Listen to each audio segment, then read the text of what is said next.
Marlène et Jean-Claude sommes très heureux de te présenter une émission très spéciale afin de comprendre les faits d'actualité. Merci pour ta fidélité. Merci en vérité d'être là une fois de plus et de découvrir à travers les saintes pages de la parole de Dieu la vérité. Aujourd'hui, nous verrons ton héritier.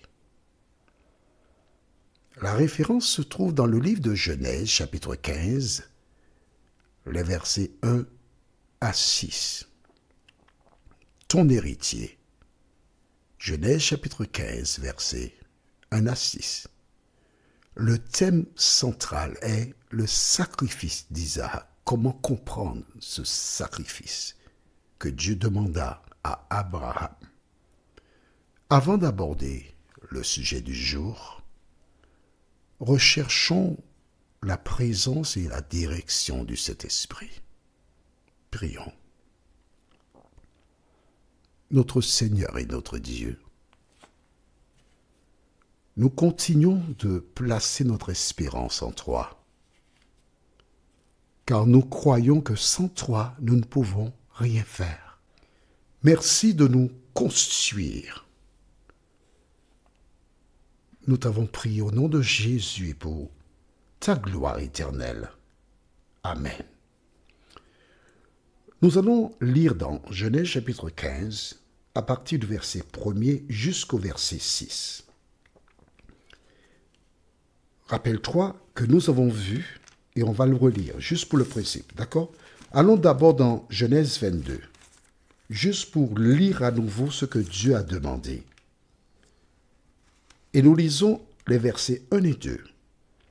Après ces choses, Dieu mit Abraham à l'épreuve et lui dit, « Abraham » et il répondit, « Me voici. » Dieu dit, « Prends ton fils, ton unique, celui que tu aimes, Isaac, va-t'en au pays de Morija et là offre-le en holocauste sur l'une des montagnes que je te dirai. » D'accord? Bien. Note que nous sommes dans Genèse chapitre 22. Mais avant le chapitre 22, il existe beaucoup de chapitres. Et nous avons vu plusieurs références où Dieu parle d'Isaac, l'enfant qui donnera une postérité à Abraham. Comment peut-il donner une postérité et en même temps, Dieu dit, dans ce que nous venons de découvrir, offre-le-moi en sacrifice. Que fera Abraham? Nous verrons cela. Mais en attendant, essayons de voir ce que Dieu avait dit à Abraham avant. C'est pourquoi nous lisons dans le livre de Genèse, chapitre 15, les versets 1 à 6. Genèse 15, versets 1 à 6. As-tu trouvé la page? Lisons.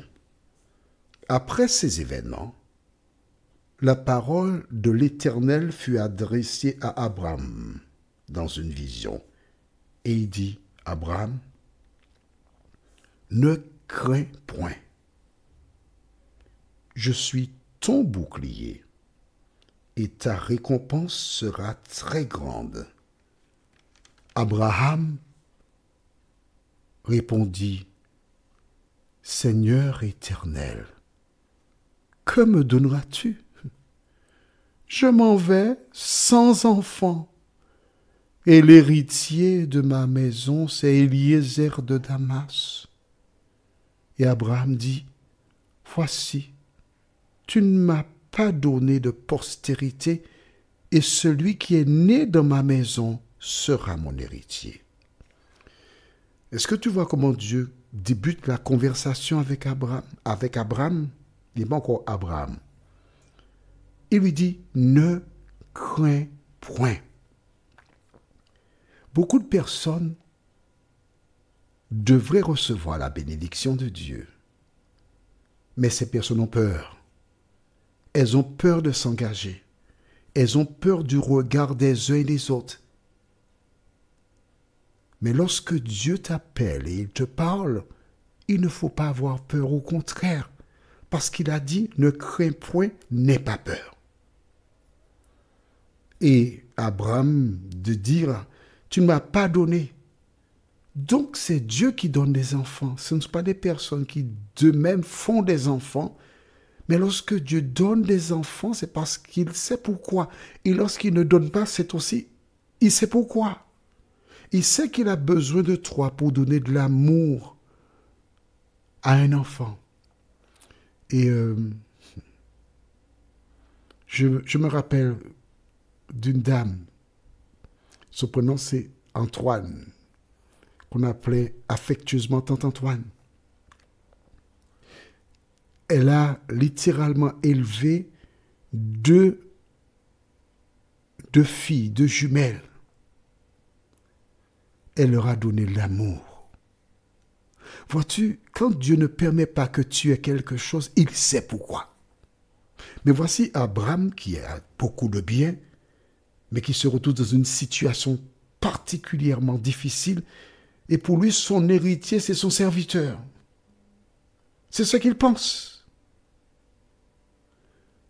Nous lisons maintenant verset 4. Alors la parole de l'Éternel lui fut adressée ainsi. Ce n'est pas lui qui sera ton héritier, mais c'est celui qui sortira où?